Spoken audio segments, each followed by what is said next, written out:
사도행전 17장 26절 27절 말씀에 보면 인류의 모든 족속을 한 혈통으로 만드사 온 땅에 살게 하시고 그들의 연대를 정하시며 거주의 경계를 한정하셨으니 이는 사람으로 혹 하나님을 더듬어 찾아 발견하게 하려 하심이로되 그는 우리 각 사람에게서 멀리 계시지 아니하도다. 아멘. 우리 하나님께서 거주의 경계를 한정하셨다. 이유가 뭐냐? 하나님을 더듬어 발견하도록 하기 위함이다. 거주의 경계를 정해주고 각 나라들로 구성해 놓으시고 그 나라의 특유의 여러 가지 문화를 통해서 더듬어 하나님을 발견하게 하기 위함이라고 했습니다. 동일한 한 가지 방법으로가 아니고 다양한 민족의 문화를 가지고 있잖아요. 그 다양한 방법을 통해서 하나님을 찾아서 발견하게 하기 위해서 그렇게 하고 계시는데, 문제는 그 하나님이 멀리 계신 하나님이 아니라 가까이 계신다고 했습니다. 우리 각 사람에게서 멀리 계시지 아니하신다. 어떤 때는 보면 하나님이 좀 멀리 계시는 것 같지 않아요? 지금 이 나라의 형편을 보면 하나님이 좀 멀리 계시는 듯한 느낌을 받습니다. 이렇게 성도들이 부르짖어 기도할 때에 즉각 응답해 주시면 얼마나 좋겠습니까? 그런데 그렇지 못한 부분들이 아쉬움으로 남습니다마는, 그러나 하나님은 멀리 계시지 아니하고 지금도 우리 가까이 계심을 믿으시기 바랍니다. 우리 대한민국 정말 멋진 나라 아닙니까? 세계인들이 부러워하는 나라입니다. 반만년의 긴 역사를 가지고 930번이 넘는 침략을 받았음에도 불구하고 온갖 전쟁을 치루었음에도 불구하고 나라가 없어지지 아니하고 건재한 가운데서 이 나라에게 우리 하나님의 복음을 증거해 주시고 그 복음을 받아들인 이 나라 이 백성들이 정말 하나님을 뜨겁게 경외하는 믿음을 가진 우리 선조들을 통해서 복을 받게 하셔서 이만큼 잘 살게 되었습니다. 이 잘 살게 된 나라 조심해야 될 것이 있습니다. 그게 뭔지 아세요? 교만입니다. 잘 될 때에 항상 조심해야 되잖아요. 섰다고 생각할 때에 넘어질까 조심해야 돼요. 특히 하나님을 경외하는 성도들에게 있어서는 우리 하나님이 늘 걱정하는 부분이 뭐냐? 우리가 잘 살게 될 때에 너희가 나를 버릴까 염려된다고 하신 말씀. 이스라엘 백성들이 가나안 땅에 들어가서 그 자기들이 손으로 짓지 아니한 그 성읍을 받아서 살아갈 때에 결국은 하나님의 선한 생각대로 그들이 타락을 하잖아요. 무너지잖아요. 안타까운 모습이죠. 그래서 결국 이스라엘 백성들이 바벨론의 포로로 잡혀가서 70년 동안 나라 없이 살게 됩니다. 그때에 일어났던 상황, 그 바벨론으로 포로로 잡혀갔던 사람들 중에 한 사람이 느헤미야입니다. 느헤미야가 바빌론으로 포로로 잡혀갔고 포로로 잡혀가지 아니한 이 예루살렘 이스라엘 땅에 남아있던 백성들도 있었습니다. 그런데 느헤미야가 그 나라에 들어가서 술 맡은 관원장이 되는 일이 발생합니다. 여러분, 이 술 맡은 관원은 바벨론이 포로로 잡혀갔는데 그 바벨론이 페르시아에 의해서 파사에 의해서 망합니다. 이 페르시아에 의해서 패망했는데 페르시아 왕 아닥사스다 1세의 수를 따르는 술 맡은 관원장이 됩니다. 이 아닥사스다 1세는 누구냐 하면 자기 아버지가 아하수에르 왕입니다. 에스더 포로로 잡혀갔던 에스더를 왕후로 후비로 삼았던 아하수에르 왕의 아들이 아닥사스다 1세입니다. 그런데 이 느헤미야가 아닥사스다 왕의 술 맡은 관원장이 되는데 오늘 본문 11절을 보시면 주여 구하오니, 느헤미야가 기도한 겁니다. 주여 구하오니 귀를 기울이사 종의 기도와 주의 이름을 경외하기를 기뻐하는 종들의 기도를 들으시고 오늘 종이 형통하여 이 사람들 앞에서 은혜를 잊게 하옵소서 하였나니 그때에 내가 왕의 술관원이 되었느니라. 느헤미야가 하나님의 은혜를 잊기를 원합니다. 그런 엄청난 기도를 들었을 때에 술 맡은 관원이 되었다. 술 맡은 관원이 무슨 은혜냐? 하나님의 종이. 그런데 여기 술 맡은 관원이 임무가 우리가 단순히 술 맡은 관원이라고 나오니까 술 시중 드는 사람으로만 생각하는 데 아닙니다. 일종의 주방장입니다. 왕에게 나가는 모든 음식은 먼저 이 느헤미야가 시식을 하고 점검을 하고 그 이후에 왕의 수라상에 올라가는 겁니다.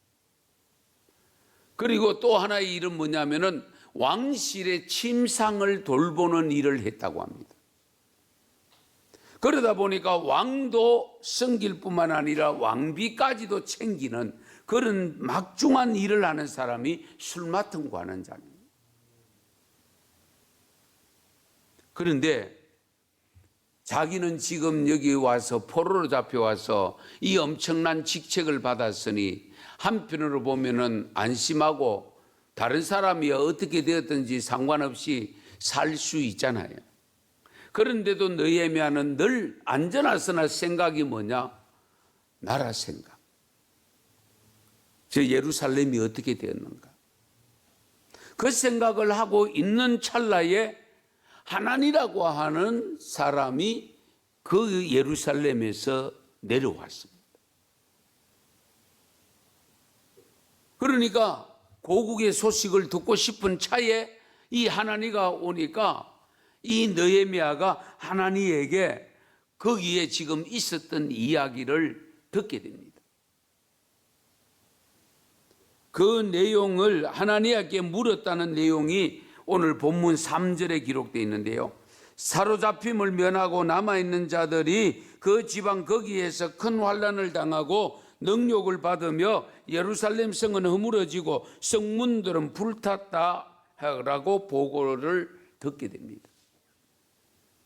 나라가 망하고 타국의 지배를 받음으로 인해서 여러 가지 고통을 겪고 있는데 너무나도 아쉬워했던 예루살렘 성벽이 무너져 버렸고 나무로 된 성문이 다 불타버렸다. 그리고 예루살렘의 거리는 시체들로 가득 찬다는 이 소식을 들었던 이 애국자 느헤미야가 슬퍼하며 눈물로 지새우면서 회개하는 기도를 드렸다고 했습니다. 바로 그 느헤미야의 이 모습에서 우리가 국가에 대해서 가져야 될 자세를 배울 수가 있습니다. 나라가 어려움에 처했을 때에 우리가 어떤 자세를 가져야 될 것인가 하는 것을 느헤미야를 통해서 해답을 찾을 수 있습니다. 첫 번째는 나라에 관심을 가지셔야 됩니다. 관심은 사랑이잖아요. 나라를 진정 사랑한다고 하면 나라에 관심을 가져야 됩니다. 나라야 어떻게 되든 말든 나만 잘 살면 된다? 아닙니다. 국가가 있고 내가 있고 국가가 있고 교회가 있는 겁니다. 그래서 우리가 나라에 대해서 관심을 갖지 않으면 안 됩니다. 오늘 본문 1절 이하의 내용 말씀드렸습니다마는 이 느헤미야가 늘 관심을 갖고 있는데 궁금하기 그지 없잖아요. 그런데 들을 수 있는 통로가 없습니다. 요즘 같으면 뭐 전화로 뭐 어떤 루트를 통해서라도 뉴스를 통해서 들을 수가 있지만은 지금 그 당시에는 사람을 통해서 듣지 않으면 들을 수가 없으니까 그 사람들이 내왕을 할 수 있는 그런 위치에 있지 않기 때문에 소식이 강간무소식입니다. 그러던 찰나에 오늘 본문 2절에 보시면 내가 그 사로잡힘을 면하고 남아있는 유다와 예루살렘 사람들의 형편을 물은즉, 이 하나니가 내려와서 곧바로 느헤미야에게 보고한 것이 아니고 느헤미야가 관심을 갖고 있다 보니까 사람이 내려왔다는 소식을 듣자마자 하나님을 만나서 물었던 겁니다.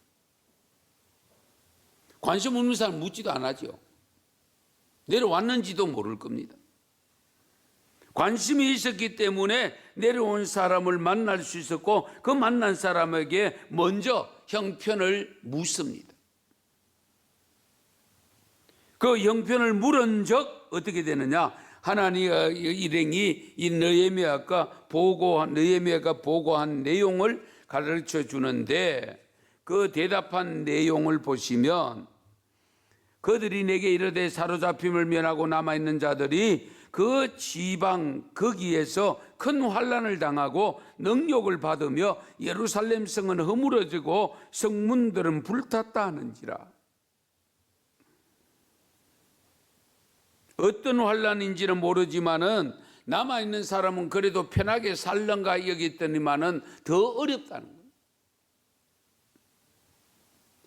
온갖 능욕을 다 당하고 환난을 당하고 허물어지고 성문들은 불타는 등 폐허가 된 고국의 소식을 듣고 느헤미야는 대성통곡을 하면서 넉나간 사람처럼 통에 자복하며 회개의 기도를 드렸습니다.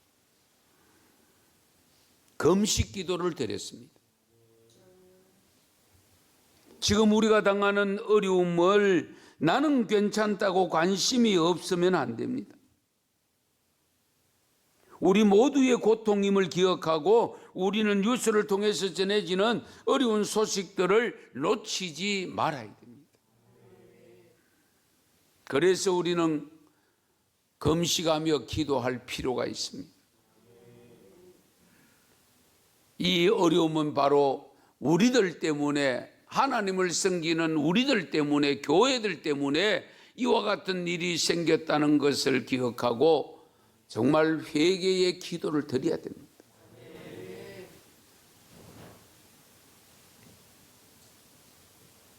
느헤미야가 금식 기도했던 것처럼 사순절 기간 한 끼씩이라도 금식하며 기도하고 40일은 다 못한다 할지라도 대기 중에는 오늘까지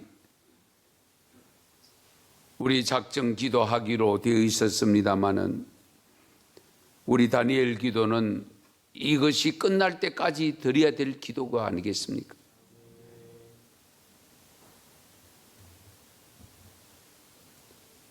여기서 관심을 갖고 나라의 형편을 살폈을 때에 우리가 어떻게 행동하느냐도 중요합니다. 느헤미야는 회개의 기도를 올렸다는 사실입니다. 동정심을 가지고 너무 기가 막혀서 그래서 4절에서 고백합니다. 내가 이 말을 듣고 앉아서 울고 수일 동안 슬퍼하며 하늘의 하나님 앞에 금식하며 기도했다. 이 위기 상황에서 드린 구국 기도는 마침내 민족적 사명감과 의무감을 느끼게 했고, 역사의 위기는 아주 위험한 순간이었지만은 오히려 그것은 이스라엘 민족의 새 역사를 재건하는 기회로 만드는 통로가 되었습니다. 위기는 흔히들 기회를 가져온다고 하지 않습니까? 역사의 어둠은 바로 새 역사의 새벽을 여는 순간이 될 수 있습니다. 느헤미야의 마음은 너무 간절했던 것이죠. 일시적으로 잠깐 느끼는 감정이 아니었습니다. 그는 고국의 소식을 가슴에 묻고서 시간마다 고국을 걱정하며 회개하며 금식하며 기도했던 것. 그래서 느헤미야가 하나니아가 들려준 이 소식을 들은 후에 한시도 마음이 편하지를 못했습니다. 근무를 하면서도 왕의 시중을 들면서도 얼굴에 수심이 가득 찼습니다. 그걸 왕이 느꼈습니다. 아닥사스다 왕이 느헤미야의 표정을 보고서 느끼면서 2장 2절 한번 보세요. 느헤미야 2장 2절. 왕이 내게 이르시되 네가 병이 없거늘 어찌하여 얼굴에 수심이 있느냐? 이는 필연 내 마음에 근심이 있음이로다 하더라. 그때 내가 크게 두려워하여, 아닥사스다 왕이 시중드는 아하수에르 왕을 보는 신하를 보는 순간에 이 느헤미야가 어떻게 이렇게 수심이 가득 차, 이런 적이 없었는데 이렇게 살이 빠지고 어떻게 이와 같이 수심이 가득한지, 무슨 병이 있나, 별의별 생각 다 들 거 아닙니까? 그래서 한 번은 이 아닥사스다 왕이 느헤미야에게 물었던 겁니다. 물으니까 이 느헤미야가 깜짝 놀라면서 안절부절합니다. 그때에 3절에서 느헤미야가 대답합니다.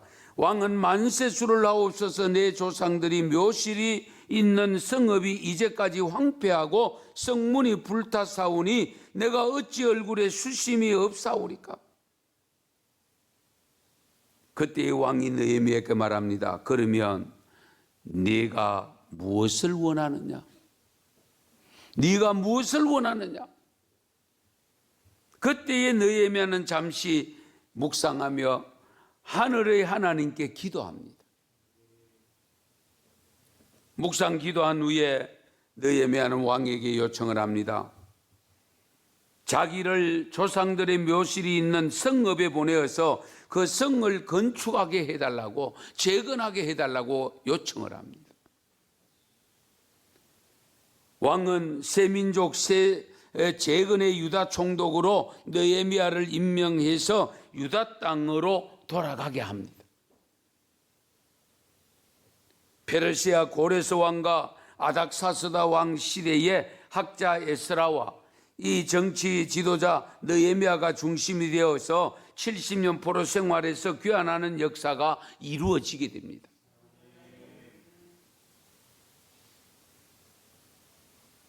에스라와 느헤미야는 말씀과 회개와 기도의 신앙운동으로 백성들의 심령을 개혁하고 외적으로 예루살렘 성을 재건하는 운동을 통해서 민족 부흥운동을 일으킨 주역이 됩니다.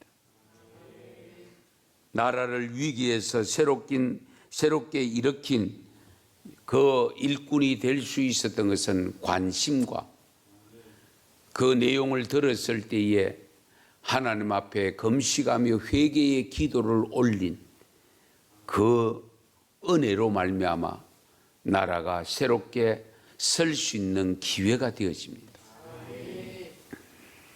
정말 기도는 중요합니다. 오늘 본문 1장 5절에서 11절 느헤미야의 기도인데요. 절박한 심령으로 수일 동안 슬퍼하며 금식하며 기도하는데, 이 느헤미야는 민족의 죄악을 자신의 죄악으로 느꼈고 철저한 공동체적 책임의식을 갖고 회개의 기도를 드렸던 겁니다. 이웃의 잘못을 자기 잘못으로, 조상의 잘못을 자기 실수로 고백하는 이 느헤미야의 마음이 하나님의 마음을 움직인 겁니다. 공동체적 회개와 거듭남을 위해서 정말 간절히 절박한 심정으로 기도했는데, 느헤미야가 6절 보시면 주는 귀를 기울이시며 눈을 여시사 종의 기도를 들으시옵소서. 하나님이 눈과 귀를 여실 때에 우리의 기도를 응답하십니다. 하나님의 눈과 귀가 열릴 때까지 우리는 기도해야 됩니다. 상하고 동의하는 마음의 기도를 우리 하나님은 기뻐하십니다. 간절한 기도만이 현재 당하고 있는 코로나 바이러스의 위기에서 우리가 살아남을 수 있습니다. 3100년 전 민족의 신앙 지도자 사무엘은 미스바에서 전심으로 여호와께 돌아오려거든 이방 신들과 우상을 제거하고 마음을 여호와께로 향하고 주님만 섬기라고 선포했던 거 기억하실 겁니다. 블레셋이 이스라엘 백성들이 미스바에 모였다는 소식을 듣고 이 도발을 감행하지만은 민족의 운명을 놓고 쉬지 않고 부르짖었던 그 기도 소리 앞에서는 종이 호랑이에 불과했습니다. 행함 없는 믿음을 회개해야 됩니다. 이웃을 사랑하지 못하고 죽어가는 영혼을 보고도 가슴 아파하지 못하는 영적 우둔함을 회개해야 됩니다.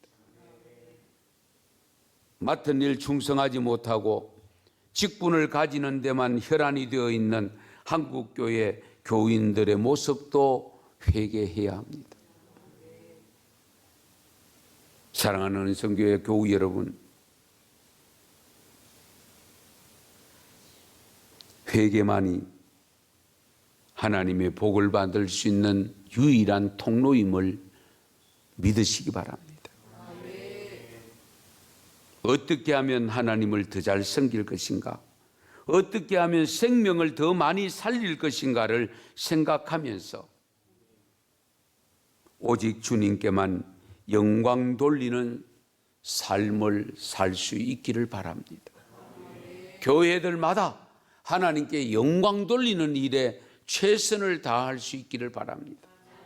그래서 이 전염병이 쉬이 사라지고 그 이후에 우리의 삶의 모습이 더 흥왕되어지는 놀라운 역사를 경험하고 체험하는 통로가 될 수 있기를 축원합니다.